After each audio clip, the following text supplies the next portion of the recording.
Hey guys, welcome back into Legacy. Today we are going to hit up Dragon Warriors again, and I am going to talk about the Mystic profession. Uh, Please note I am using a new headset, so guys, let me know if there's any sound quality issues or anything that you notice as I'm trying to get this worked right. I don't want you guys to get anything wrong. I don't want you to miss anything in this video. So, real quick, what is a Mystic? The Mystic is he's basically a psychic mage, for lack of a better way of putting it. Uh, he casts his spells using psychic talent rather than pure book knowledge. Unfortunately, most of the classes that cast magic use it. Their intelligence is the primary stat. Mystics do not. In fact, they do not require intelligence at all in order to qualify. Their minimum requirement is simply to have a 9 in the psychic talent score. So you can become a mystic pretty easily in this game. But what does a mystic do? How do they work? That's what you're kind of here for. That's what this video series is for. So mystics cast spells, and mystics cast spells very differently than other people. They can cast spells of a higher rank than they are. However, they do not get MP the way that normal casters do. They gain an ability to cast spells basically until they fatigue themselves. And the way that you fatigue yourself is every time you cast a spell, you're going to make a check. It is going to be done on the following formula: 13 plus your rank minus the spell level on a d20 or under. So, say you're casting a first rank spell, you're a first rank character. That's going to be a total of 13 or less on a d20. If you roll a 14 or greater, you become what's called psychically fatigued. If you're psychically fatigued, you cannot cast spells again till the following morning. It resets at dawn of the next day. So, psychic talent character makes sense. So they're going to cast spells. A lot of their spells deal with physically enhancing their body, physically enhancing their attacks, blocking out the ability to read minds, be possessed, things like that. Deals a lot with self-improvement, generally. They're psychic casters. So the Mystic is a very different class in how it casts spells because of that, which is good. It's a good thing that they're not stock, bog standard casters. I actually really like the Mystic. I'll explain why I think kind of like I do with all these other classes. I'll kind of explain what you could do with what your thinking should be if you're looking to play a Mystic here at the end. Okay, so they don't just get spell casting. They do also gain an ability called Spell Mastery. Spell Mastery is a spell that is always on and never gets canceled, even if you're psychically fatigued. Starting at first rank, you gain one spell that period, and it can come off. I'm going to show you the list in a second of what you can gain by the time you're certain ranks. You can only have one of these spells active at any given time. You can change them by taking a week to intensely meditate on the different spell. You can still cast the other spell as normal, but at its normal duration, and then instead of continuing indefinitely, and you do still suffer from psychic fatigue for casting it. So that is the downside. Here's a list here for you guys so you can see for yourselves. Let me see if I can bring it up. There we go. Of those Mystic spells. So you can see at first rank, the only spell you can cast is See Enchantment. So it allows you to see enchantments around you. Makes sense. You can kind of guess what a lot of these spells do. All Seeing Eye allows you to see everything. Mind Cloak blocks you from being able to have your mind read. Clairvoyance. Like I said, a lot of this is about self-improvement. So Mystics this is a very powerful ability because it does, unlike other casters, they do have at least one spell they always have access to. And some of these spells can be fairly useful. Dark Sight can be a very useful spell. Mind Cloak can certainly be a very useful spell, especially if you're fighting a lot of things like spirits, demons, things that can possess you, or just get into your head. So this is actually a pretty good little list of spells that you can gain for the Mystic Spell Mastery ability. So Spell Mastery is a very useful ability as well.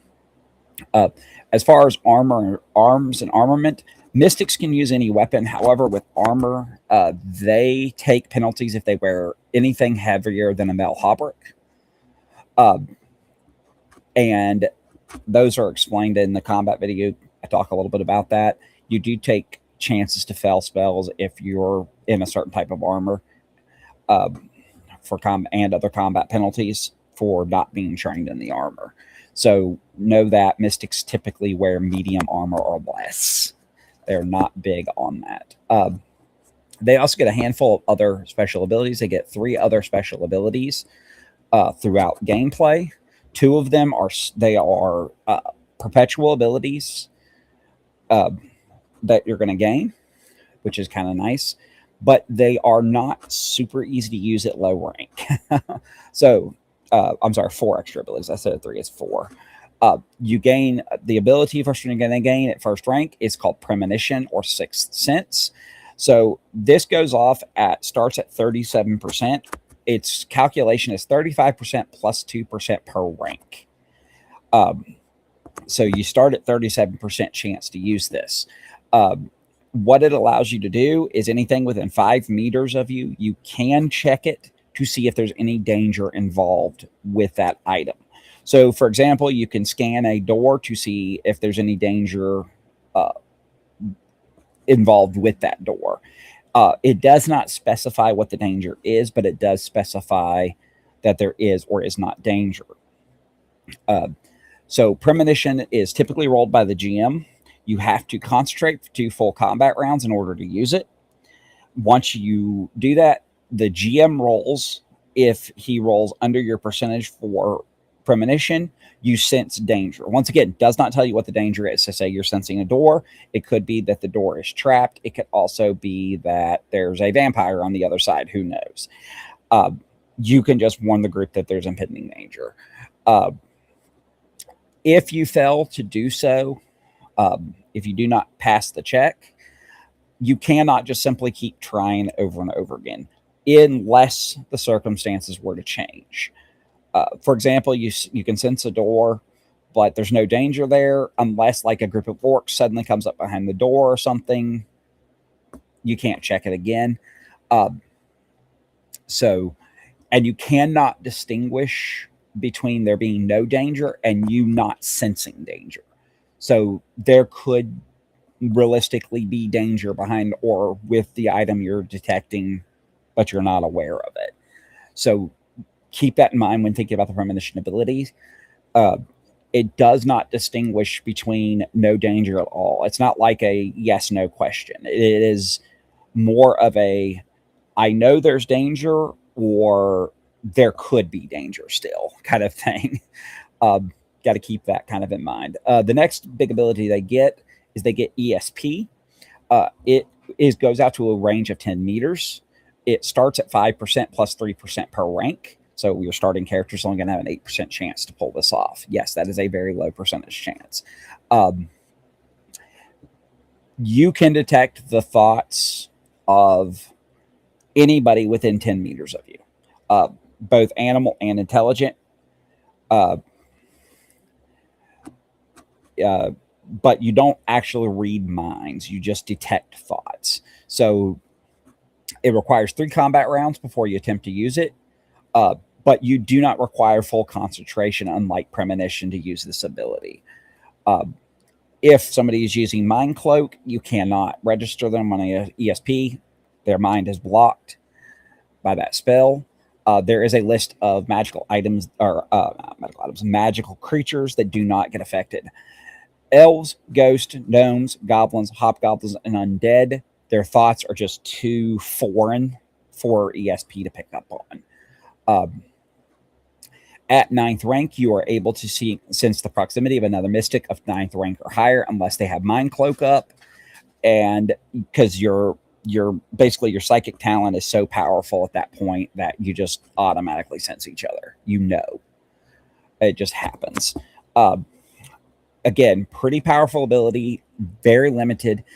Generally speaking, the player is going to be the one to roll ESP versus GM.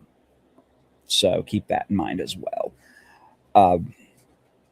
They also gain the ability to create enhancements on arms and armor. They can create anything from +1 to +3 items depending on the rank. So at 4th rank, you gain the ability to gain +1 items. 6th rank, it goes to +2, and 9th rank goes to +3. It does not, like all we've talked about other classes that produce items, just like them, this takes a long period of time, very long period of time. For example, a +1 quarrel or arrow will take you 25 days to produce. A +3 armor of any kind will take you 900 days. And you must stay within the right headspace. You can't like distract yourself or anything when doing this. So what happens to represent this is at 4th rank, you have a 40% chance to produce what's called a flawed item. Flawed items will work as intended, but they will go off kind of the heebie-jeebies. For lack of a better way of putting it, something doesn't feel right. Most mystics who produce flawed items will discard the flawed item because flawed items are flawed items. That percentage chance does drop as you rank up. So it goes down to 30% at 5th, 20%, and eventually will disappear from you. Plus weapons are pretty easy to understand in this game. They basically are going to increase your chance to hit or give you better armor bypass scores and things like that. We'll get into that when I get into the full mystical armaments chapter of this book. The final ability these guys get is called Adepthood. Once you hit 8th rank, you can go into seclusion for an indeterminate amount of time. It is basically up to the GM. I'll read this to you in a second, tells you how to do it. You basically go until the GM decides that you have achieved Adepthood. There is a mechanical aspect to this. It is a 96 to 100 on D100, but this is how the book reads. However, in the case of a player character, the game master should be satisfied that the player's interpretation of his character's role is appropriate for a character to become an adept.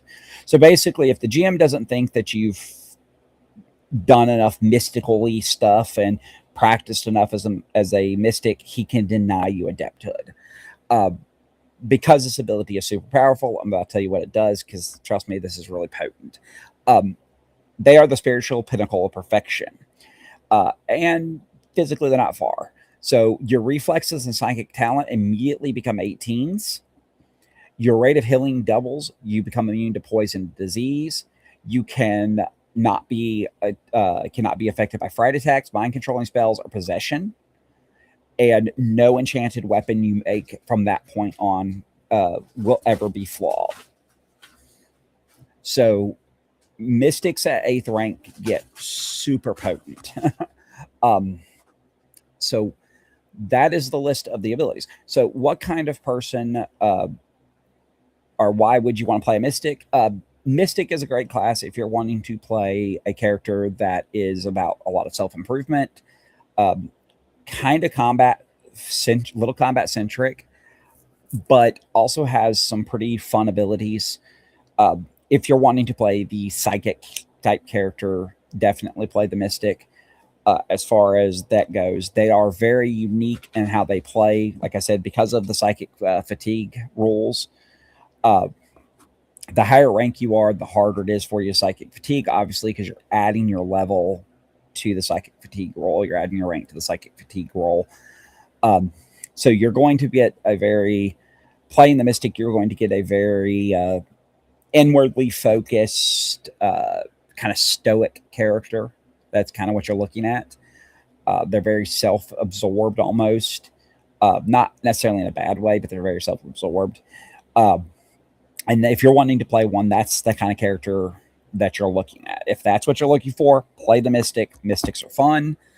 They're a little different, but they can also be very powerful, because if you have good luck with your rolls, you can cast 10 spells a day.